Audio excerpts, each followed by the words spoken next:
সাঁকরাইলের মানিকপুর এলাকায় গ্রেপ্তারি পরোয়ানাতে নাম বিভ্রাটের জেরে পুলিশের হাতে গ্রেপ্তার এক গৃহবধূ। ধৃতকে যখন হাওড়া আদালতে নিয়ে যাওয়া হয় তখন আইনজীবীরা বুঝতে পারেন যে ভুল মহিলাকে গ্রেপ্তার করেছে পুলিশ। পরে পুলিশ তাকে আদালতে না তুলে পৌঁছে দেয় বাড়ি। নলপুর স্টেশনের কাছে ছেলেকে নিয়ে থাকেন মোমেনা সরকার, বয়স 54। শুক্রবার সকালে মানিকপুর ফাঁড়ির পুলিশ তার বাড়িতে যান একটি বধূ নির্যাতন মামলার গ্রেপ্তারি পরোয়ানা নিয়ে। মমিনাকে শনিবার সকালে সব প্রমাণপত্র নিয়ে ফাঁড়িতে দেখা করতে বলেন। সেই মতোই আজ সকালেই মোমেনা সরকার তার ছেলেকে নিয়ে মানিকপুর ফাঁড়িতে যান। তখন এক পুলিশ অফিসার জানান মমিনাকে গ্রেপ্তার করা হয়েছে এবং ধৃতকে আজ হাওড়া আদালতে তোলা হবে। এই ঘটনার পর ফাঁড়িতে অসুস্থ হয়ে পড়েন ওই মহিলা। এই অবস্থায় তাকে নিয়ে আসা হয় হাওড়া আদালতে। তখনই ওই গ্রেপ্তারি পরোয়ানায় নাম বিভ্রান্তি নজরে পড়ে আইনজীবীদের।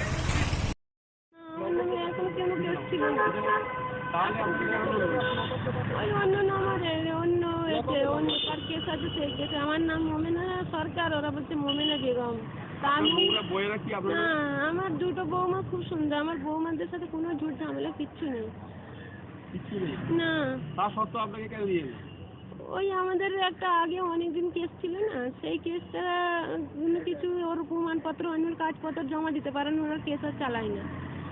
এখন এই মোমেনা সরকার নামে বলে আর ওই মোমেনা বেগম বলে আর ওই আমাকে তুলে নিয়ে চলে গেছে। প্রত্যেকদিনে একদিন আগে ওয়ারেন্টি বেরিয়েছিল, আমাকে পাই না, আমি ভাড়া বাড়িতে থাকি। ভাড়া বাড়িতে ছিলাম, কালকে দুটো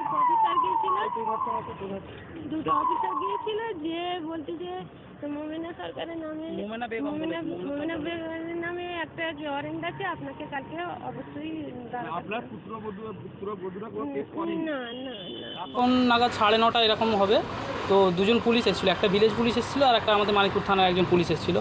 এসে আমার মাকে বললো মোমেনা বেগম। তো আমার মা অতটা খেয়াল করেনি, মোমেনার নাম শুনে উনি বলেছে হ্যাঁ আমি মোমেনা। তো ওনাকে বললো যে আপনি কাল সকালবেলা 9টা নাগাদ আপনি গিয়ে বড়োবাবুর সঙ্গে দেখা করবেন। তো জিজ্ঞাসা করেছে কী কারণ, বললো কোনো ভয়ের কারণে আপনি যাবেন, গিয়ে বড়োবাবুর সঙ্গে এবার কথা বলে আসবেন। তো আমার নাম্বার নিল, পুলিশরা বাড়ি থেকে আমার নাম্বার নিল, আমার নাম্বার নিয়ে ফোন করলো যে আপনি আপনার মাকে নিয়ে থানাতে যাবেন, গিয়ে সকালবেলা দেখা করে আসবেন, কোনো অসুবিধা নেই, ভয়ের কারণে। পরের দিন নেক্সট আমরা 8:30, আজ 26 তারিখ, আজ 27 তারিখ সরি, আজকে 8:30 নাগাদ আমরা থানায় গিয়ে বসলাম। গিয়ে যাওয়ার পরে ওনারা বললো যে কী ব্যাপার, বললাম এরকম ডাক করিয়েছিল। তো আমরা এসেছি, সেই সূত্রে আমরা এসেছি। তো আসার পরে কিছুক্ষণ ঘন্টাখানেক পরে মেজবাবু এসে মোমেনা বেগম নাম ডেকে উনি ছবি তুলে উনি বললো ঠিক আছে বসো। তো কিছুক্ষণ বসার পরে বললো আপনাকে কোর্টে যেতে হবে। তো আমি জিজ্ঞাসা করলাম যে স্যার কেন কোর্টে যেতে হবে? বললো যে তোমাদের নামে ওয়ারেন্ট আছে, তোমার নামে মোমেনা বেগমের নামে ওয়ারেন্ট আছে। তো আমি কেস নাম্বার জানতে চাইলাম, ডিটেলস জানতে চাইলাম। তো উনি বললো যে 489 আছে, 498 বধূ নির্যাতন কেস আছে, আর একটা কী বললো 2015 কেস আছে। তো আমার তো পারিবারিক কোনো সমস্যা নেই, আমরা দু ভাই মা সব একসাথেই থাকি, আমাদের ওরকম কোনো সমস্যা নেই। তো ঘটনাটা ঘটেছে, কেসটা না কোনো সমস্যা নেই, আমাদের বাড়িতে আমার মা ভাই আমার ভাবি আমার ওয়াইফ সব একসাথেই থাকে, এরকম কোনো সমস্যা নেই। তো 2015 ঘটনা, তো আমার 2015 কোনো কেসই ছিল না আমাদের।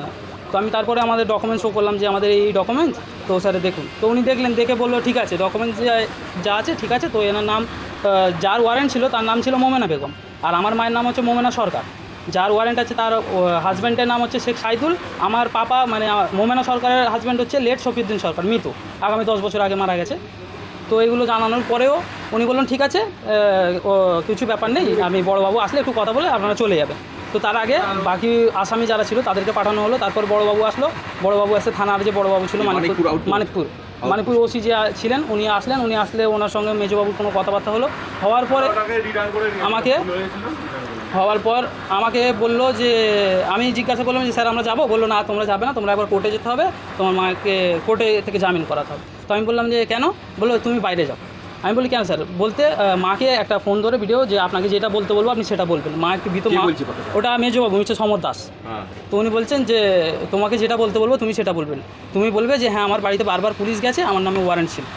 তো আমি তখন বললাম যে স্যার এরকম তো মোমেনা সরকারের নামে তো কোনো ওয়ারেন্ট নেই, মোমেনা বেগমের নামে ওয়ারেন্ট, আমি তো আপনাকে ডকুমেন্ট শো করি যে এটা মোমেনা বেগম না। তো আমাকে ধাঁকি মেরে বললো যে না তুমি যাও, বাইরে যাও, তুই বাইরে যা, এরকম করে তাড়া মেরে আমাকে বাইরে পাঠিয়ে দিয়েছে। তারপর আমাকে ঢুকতে দেয়নি, কথা বলতে দেয়নি। তারপরে মা একটু সেন্সলেসে, মায়ের আমি সব ডকুমেন্টস আমি সাথে করে ক্যারি করেছি, মা যেহেতু অসুস্থ, ওরাই বলেছিল যে সব ডকুমেন্টস নিয়ে আসবে। আমি ডকুমেন্টস নিয়ে আসার পরে ওনাকে বলছি স্যার মা অসুস্থ, এরকম ছেড়ে দিন। তো বলছে না। আল তামার রেস্টুরেন্ট এবার নিবড়াই, সম্পূর্ণ শীততাপ নিয়ন্ত্রিত, অত্যাধুনিক সুসজ্জিত রেস্টুরেন্ট। এখানে থাকছে আরাবিয়ান মান্ডিতে বসে লাঞ্চ এবং ডিনারের সুযোগ। বিভিন্ন ধরনের খাবারের পসরা নিয়ে হাজির আল তামার রেস্টুরেন্ট। যে কোনো অনুষ্ঠানের জন্য বুক করতে পারেন, থাকছে কনফারেন্সের সুবিধা। আমাদের ঠিকানা নিবরা হারুন মার্কেট, ডোমজুর। যোগাযোগ করুন 9123608838। আরাবিয়ান মান্ডির স্বাদ গ্রহণ করতে হলে আপনাকে আসতেই হবে আমাদের রেস্টুরেন্টে। তাহলে আর দেরি কেন, আজই আসুন আল তামার রেস্টুরেন্টে।